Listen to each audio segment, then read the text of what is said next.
Well, we know that Jesus existed.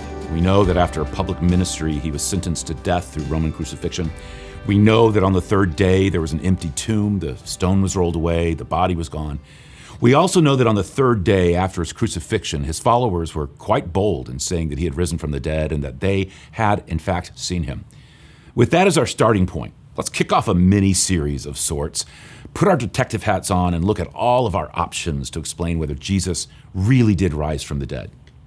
The first option is that the disciples, or the followers of Jesus, stole the body and then spread the idea that he rose from the dead. Jesus had said he would rise from the dead on the third day, so on the third day, they stole the body so that it would look like it really happened. That way they wouldn't look stupid for following him. If it became known that Jesus was a fake, that he didn't rise from the dead like he said he would, they would be the laughingstock of the entire Middle East. So they stole the body, hid it, and then said he rose from the dead. Assuming this option, there were never any post-resurrection appearances and no empty tomb. The body was probably devoured by dogs, following the fate of most crucified Roman criminals without the benefit of a burial cave. This was actually the primary idea that the enemies of Jesus raised when news of the empty tomb first hit. After the first few tweets came out about Jesus rising from the dead, the news started to trend on Facebook, and the first Instagram of the empty tomb went viral. His enemies sent out a few social media messages of their own. Even the Bible takes note of this and records how the rumor got started. The biography written by Matthew in the New Testament says that a few of the guards went into the city and told the high priests everything that had happened. They called a meeting of the religious leaders and came up with a plan. They took a large sum of money and gave it to the soldiers, bribing them to say, his disciples came in the night and stole the body while we were sleeping. They assured them, if the governor hears about your sleeping on duty, we will make sure you don't get blamed. The soldiers took the bribe and did as they were told. That story, cooked up in the Jewish High Council, is still going around. Now, the problem that story ran into then is the same one it runs into now. The tomb was protected by a full guard of Roman soldiers. A Roman guard contained up to 16 highly trained, heavily armed, professional fighting men. You couldn't have just snuck up on them during the night, because that would have required all 16 guards to be asleep at the same time, including the ones posted to keep watch at the time of the supposed abduction. The Roman penalty for sleeping on guard duty was execution.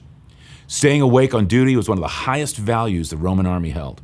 So this would call for the most sacred vow and highest value of the Roman military to be uniformly discarded. But even more important, rolling away a 2-ton stone makes noise, lots of noise, the kind of noise that wakes up sleeping Roman guards, all 16 of them.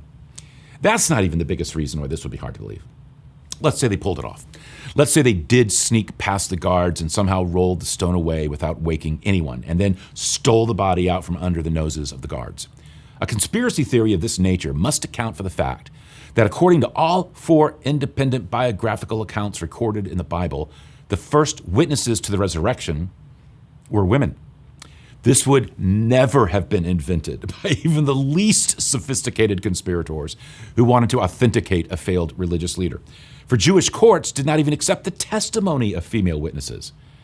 But there's something even more telling. How does this account for the amazing, overnight transformation of the disciples from a band of frightened, betrayal-oriented cowards into a group of radical revolutionaries who willingly risked their lives to spread the message of the risen Jesus?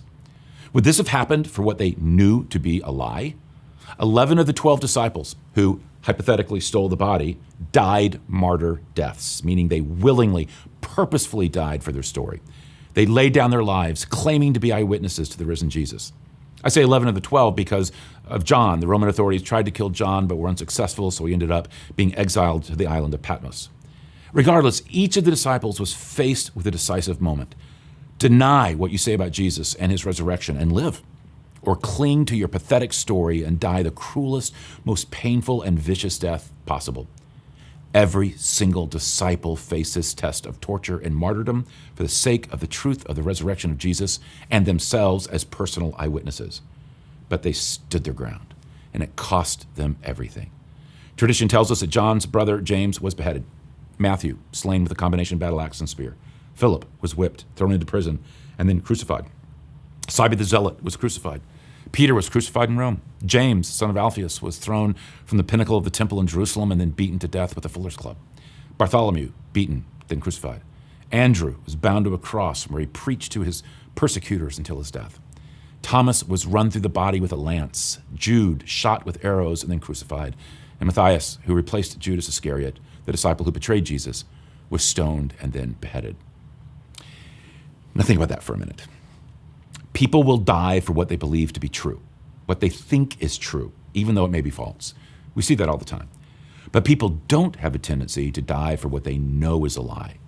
Yet each of these eyewitnesses to the resurrected Jesus went to their death saying, Jesus has risen. I saw him. Kill me if you must, but it happened. So did the disciples steal the body? The evidence makes that very hard to believe.